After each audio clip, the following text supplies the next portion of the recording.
Right.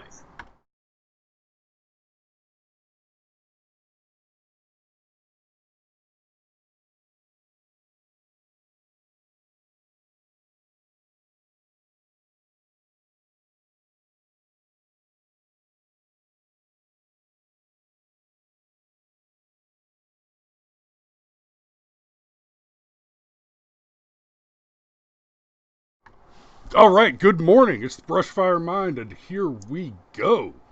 Wake the hell up. Indeed. Now, that's interesting. Something has gotten odd. I Okay. wouldn't know. I'm usually odd. Yes, you are. So this morning we're going to be talking about one of the one of the oldest memes, which is Jonathan Swift. Oh no. Okay. So here's what happened. Oh. Oh. Do you want to kick it off, or do I take this? I'm just Okay. I'm I just want to say, I'm just so floored by the awesomeness of this meme, of this mimetic warfare. look, I just want to say, when I first heard this audio that we're about to get treated to, I didn't actually laugh the first time I listened to it.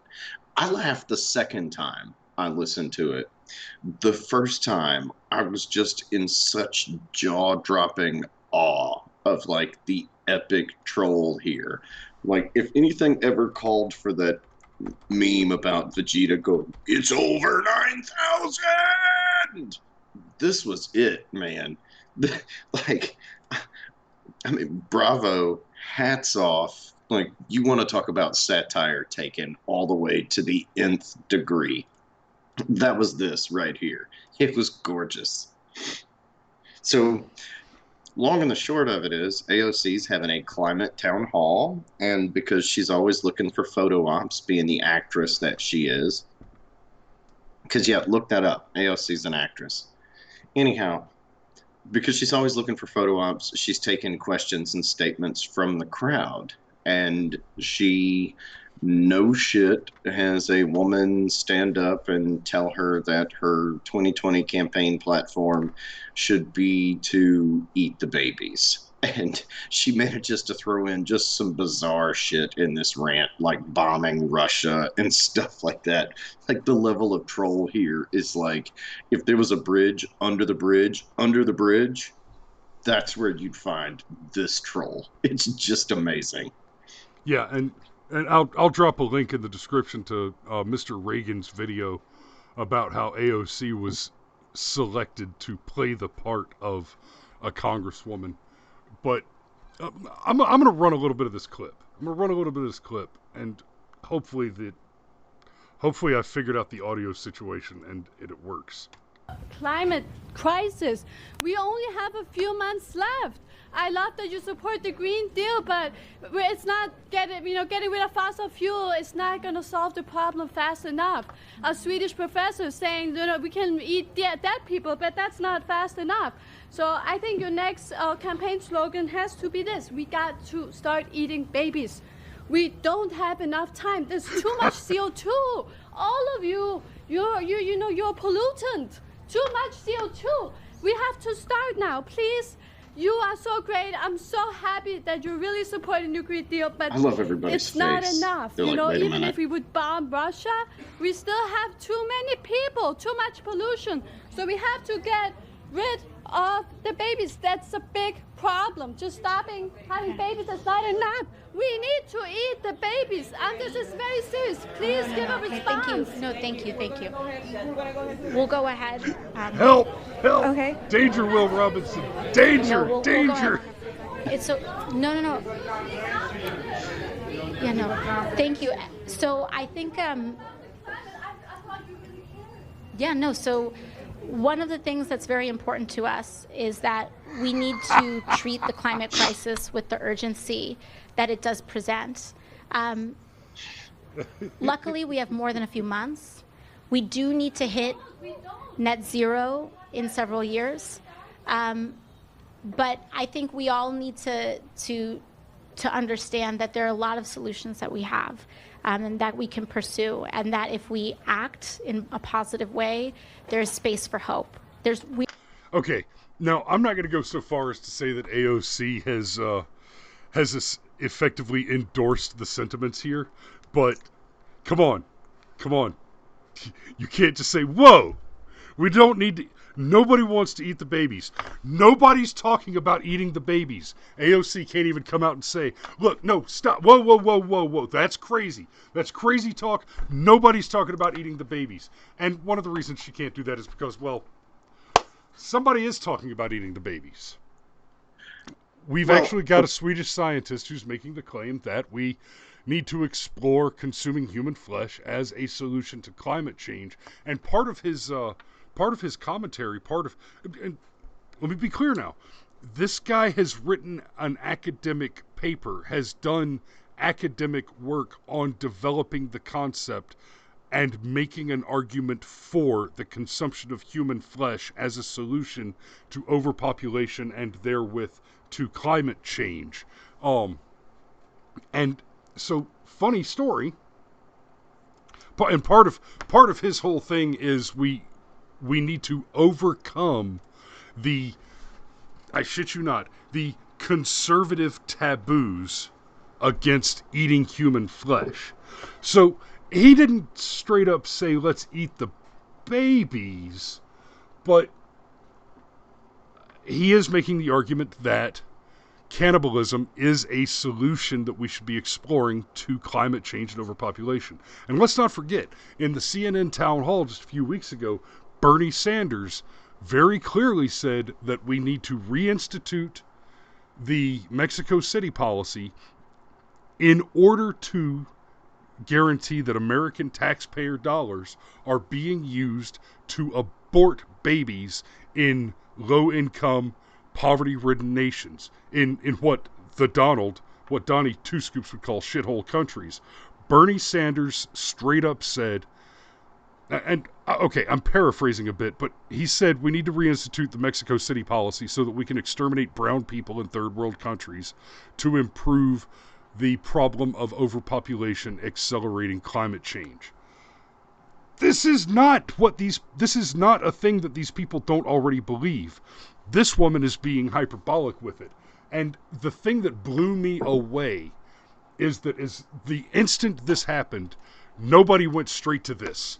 Nobody jumped directly to a modest proposal. Jonathan Swift, holy shit, we've read this in, I don't even think high school. I think it was, I think I read this in like the 6th or 7th grade when somebody was trying to teach me what satire is.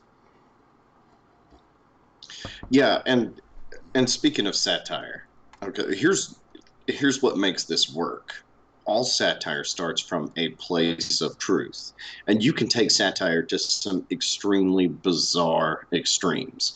If you look at the Scary Movie franchise, they're terrible movies. But as far as satire goes, they're fantastic satire because they take the absolute ridiculous premise of scary movies and then push them all the way to the absolute extreme. If you want a taste of the absolute best satire that is available in the modern era, I'm going to say pick up any book by Terry Pratchett. Absolutely. The man just had a way of pulling an issue out, and he was really good, not just at satirizing the issue, but he always understood where the political divide was, and he found a way to make fun of and reinforce both sides of any issue that he tackled. I mean, just absolute masterwork of satire. We miss you, Mr. Pratchett.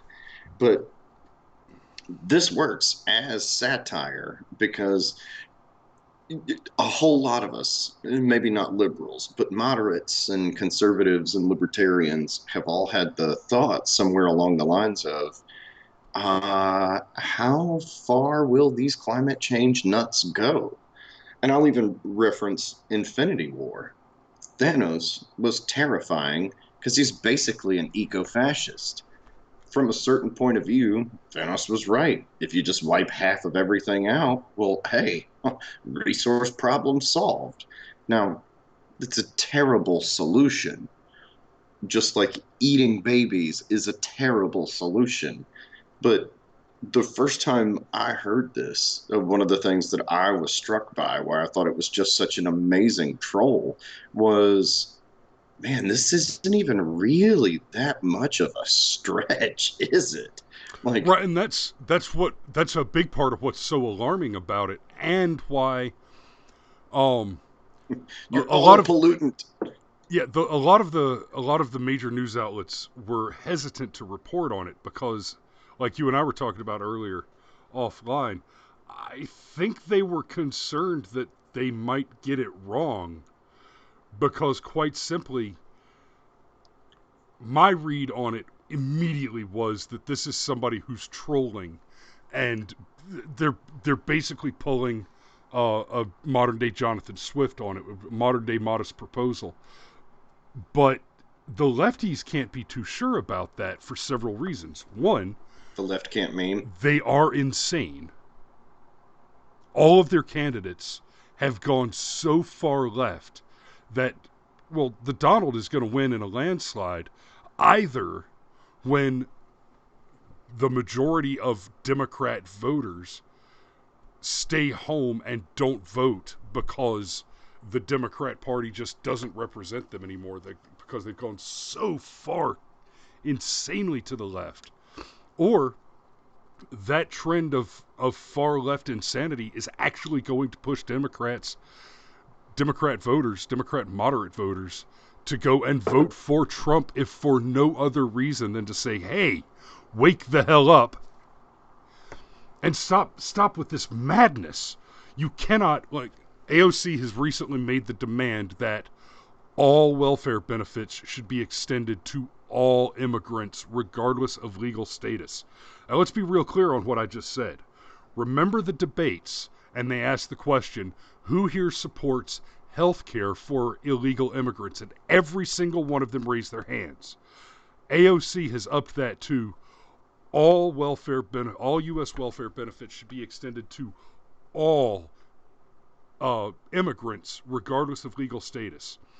Okay, let me think just a second. Maybe you should take a second to think about this, AOC. You said regardless of their legal status. So are you telling me that Melania Trump should be extended all welfare benefits that are extended by the U.S.? Does that mean that every lawful immigrant who has pursued and even achieved citizenship, never committed a crime, worked hard, become successful, and is a multimillionaire in this country, should also be receiving all of the welfare benefits? Because that's actually the statement you made. Those are actually the words you said. Now, in fairness, I know we're talking about AOC. She's not the brightest knife in the Christmas tree, to mix my metaphors for chuckles. She's dumber than punching wet cement. And yeah, and here's the tweet right after, hey everyone, we had a fabulous town hall tonight, and I'll be highlighting some moments from it. At one point I was concerned there was a woman in crisis and want to ensure we treat the situation compassionately. Let's not mock or make a spectacle. Let's work on Medicare for all. Okay, so AOC thinks this woman is serious. Now, what you got to appreciate with that is she walked the path of logic. She followed their path of logic, and she went on. She brought up the Green New Deal. She brought up the problem of overpopulation. She made reference to the Swedish professor, who we should start referring to as the Swedish chef, who demands that we start... Cannibalism. Herb derp derp, babes and a pot pie. My favorite musical is Sweeney Todd. Oh, I've got some work to do today. Oh. But she walked the logical path. We need more abortions because of overpopulation. Climate change is a problem. We need to start doing cannibalism to help deal with the overpopulation problem. Let's eat the babies. Yeah, she made what is by the leftist standard, a cogent and reasonable argument to the conclusion that the correct solution to climate change is the consumption of infants. Hey, since we're having so much fun with satire, and I feel like you've just driven that point absolutely into the dirt. Well played, by the way. I have a question. You're going to pay for immigrants and all that? Dude, just curious. Isn't white people paying for POC's slavery? Isn't that bad? Aren't we supposed to be past that? Yeah. If it wasn't pro-slavery, it would be done by the Republicans. Let's not forget who opposed the abolition of slavery. Let's not forget who opposed the abolition of the Jim Crow laws. Let's not forget who passed the Civil Rights Acts. Let's not forget who signed DOMA, Clinton. Who founded the Ku Klux Klan. And go on and on. Did the Republicans go and elect the first candidate who ever ran for office without running on traditional marriage? Oh yeah, that's right. Obama may have ended DOMA while he was in office, but Obama ran on no gay marriage. Obama ran on gay marriage, on marriages between a man and a woman. That was Obama in 2008. He didn't flip until it was politically expedient. But Donald Trump... It was politically? Yeah, politically. Politicant. Yeah, that sounds good. That sounds great. And look, let me just clarify. I am making the point that white people pay for welfare. Statistically, that is a factual statement. Yes, and that's kind of my point. And then you're racist if you don't want to pay for it anymore. So, I guess. All right. Get a job. Don't kill your babies. Be safe out there. I think we got to wrap this one up. It's 7:15. It's more than 7:15. We've been on for almost 20 minutes. Hell of a show. We'll see you tomorrow. And just, I do have one last thing. We got a little over 100 views this weekend on the short film that we made, SpaghettiOs. I appreciate y'all watching it. I did get a thumbs down on that video. If you happen to see this and be the person, the odds are slim, that dropped the thumbs down, do me a favor, for real. Tell me what you hated about it. Now, my guess is that you're a gun grabber nut job and you think that defending one's home is morally unacceptable, in which case you could go and piss up a rope. But if you have a legitimate criticism of the framing of the style of our comedy, of anything like that, I welcome your constructive criticism. If you have a pro-gun control argument that you would like to make in there, I'd be more than happy to dismantle you. So if you dropped the thumbs down, sprout a sack and let us know. Yeah, please. I mean, apart from that, go ahead. No, it's just I picture it being somebody from like Moms Demand Action. Honestly, like her 29-year-old soccer mom head just went like that dude from Scanners. Yeah, I need to get that clip. All right, that's all I've got. You got anything else? Just one last quick little joke. Whoever knew that Moloch was actually Mother Nature? All right, kids, y'all be safe out there. Time to go to work.